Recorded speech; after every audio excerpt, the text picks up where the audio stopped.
अंतर्मनाचा वेध घेणारे news channel star city one. राज्यातील आणि देशातील राजकीय घडामोडी पाहण्यासाठी आणि इतरही बातम्या पाहण्यासाठी सबस्क्राइब करा स्टार सिटी वन।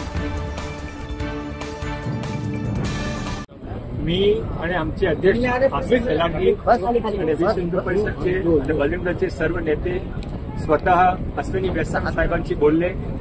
ते स्थानिक जे जनरल मॅनेजर मीना साहेब त्याच्याशी बोलले। काल एक प्रतिनिधी मंडळ विश्व हिंदू परिषद बजरंग दलच्या रेल्वेचे सर्व अधिकाऱ्यांना भेटला होता विटीमध्ये आणि त्याने आज मध्ये सर्व पेपरची तपासणी करून आज स्टे ऑर्डर जारी केलेला आहे।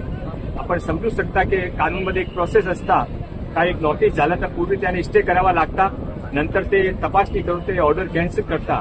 आज ये फर्स्ट स्टे पूर्ण झाली आहे।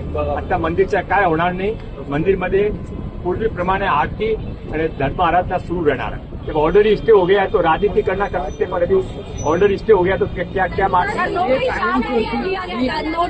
नोटिस 4 तारीख को दिया गया था, जबकि उद्धव ठाकरे की आवाज उठाने के बाद अशा पद्धतीचं चाललं असं चर्चा आहे। काय बोलता? असं आहे ते चर्चा व्यत्या आता धार्मिकचा प्रश्न आहे, आस्थाचा प्रश्न आहे, त्यामध्ये राजनीती आणायची गरज नाही। आता ते स्टे झाला, आता कसा राजनीती करायची?